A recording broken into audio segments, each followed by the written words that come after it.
Madame, Monsieur, bienvenue dans votre flash de l'information sur Tunisnet TV. Voici les principaux titres de l'actualité nationale et internationale. L'avocat de Borhen Bsaïs dévoile la vérité sur la fuite de son client à travers le territoire algérien. À Agafs, des protestations contre le meeting de Nid et Tounes.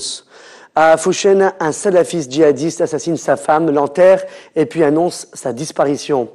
Le leader des chiites en Tunisie a déclaré que la religion des salafistes n'est pas celle du prophète Mohammed sallallahu alayhi wa sallam. Et à l'étranger, mise en examen de 2 djihadistes expulsés du Pakistan. Des informations ont circulé ce dimanche 7 avril sur la toile selon lesquelles Borhen Bsaïs aurait pris la fuite à travers le territoire algérien pour se rendre à Paris en France après un mandat de dépôt émis récemment par la Cour d'appel de Tunis. Dans une interview au journal Sabah News, son avocat Wissem Saidi a démenti cette information indiquant que la chambre d'accusation n'a pas informé son client de son arrestation ni son comité de défense qui aurait fait un appel du jugement dans un délai de 4 jours.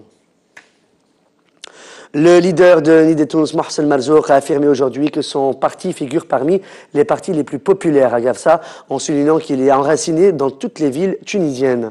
En marge du meeting organisé par Nid et Tounes à Gafsa, Mohsen Marzouk a déclaré que le but de cette visite n'est pas seulement l'organisation des meetings, mais également de présenter des solutions pour contribuer au développement. Une marche protestataire s'est organisée aujourd'hui dans les rues de la ville de Gafsa pour manifester contre le meeting de Nid et Tounes. La manifestation s'est dirigée au local où se tenait le meeting.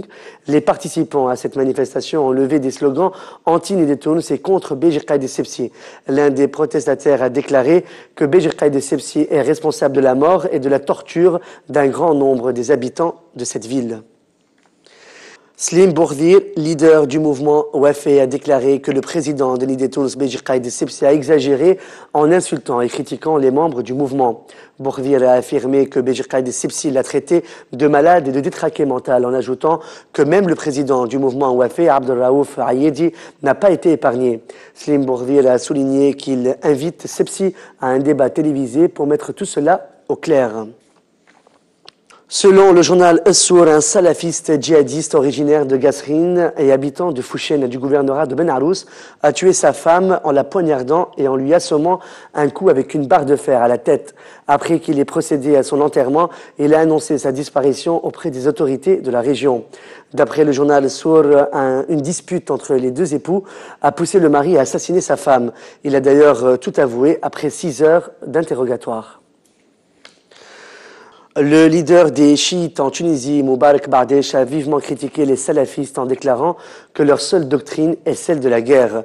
Moubarak Bardesh a affirmé lors d'une interview accordée à ILF que les salafistes ne sont en aucun cas des sunnites et que leur religion n'est pas celle du prophète Mohammed alayhi salam. Il a expliqué qu'ils sont en train de s'entretuer, mais pas pour la cause palestinienne, en soulignant que jusqu'à ce jour, aucun salafiste n'a tué un Israélien. Le leader chiite a noté que les salafistes sont prêts à lancer une offensive massive contre ceux qui s'opposent à eux. Le mouvement Al-Nahda a publié un communiqué ce dimanche 7 avril dans lequel il indique que ce qui a été annoncé sur la page Le Bureau culturel du mouvement Nahda sur Facebook et signé par Rachel Ranouchi est un communiqué qui ne provient pas du mouvement car la page a été piratée. Notons que le Bureau culturel du mouvement Nahda sur Facebook avait publié un communiqué au nom de Nahda précisant que le mouvement poursuivra en justice les hackers tunisiens responsables du piratage des sites gouvernementaux d'Israël. Le président de la Ligue tunisienne pour la défense des droits de l'homme, Abdel Sattar Belmoussa, a déclaré ce dimanche 7 avril qu'il n'existe aucune volonté politique pour la libération du producteur Semil Fehri. Il a indiqué lors d'une interview au journal Sabah News que le ministère public est soumis au pouvoir politique qui refuse de libérer Semil Fehri malgré la décision de la Cour de cassation. Selon Abdel Sattar Belmoussa, le ministère public a plus de pouvoir que la Cour de cassation de nos jours. À l'international maintenant, 2 des 3 djihadistes français expulsés cette semaine du Pakistan ont été mis en examen samedi 6 avril pour association de malfaiteurs en vue de commettre des actes terroristes et placés en détention provisoire, a-t-on appris de sources judiciaires. Le troisième restait encore samedi en garde à vue. Un premier djihadiste présumé a été expulsé mardi, le deuxième mercredi et le troisième jeudi. Les deux prévenus incarcérés sont âgés de 30 ans et 26 ans, le troisième de 29 ans. Les trois hommes avaient été arrêtés dans la province de Baloutchistan au Pakistan au printemps 2012. Une information judiciaire avait été ouverte pour association de malfaiteurs en relation avec une entreprise terroriste en février 2013. Comme prévu et comme l'avaient promis des hackers, la cyber-offensive contre l'État d'Israël a déjà commencé.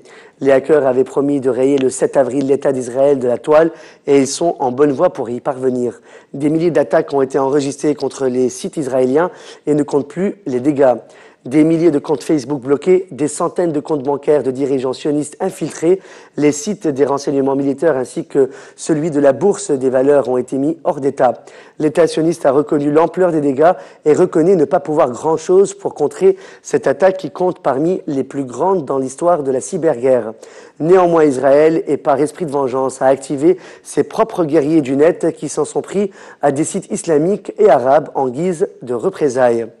C'est la fin de ce flash de l'actualité sur Tonosna TV. Merci de votre fidélité.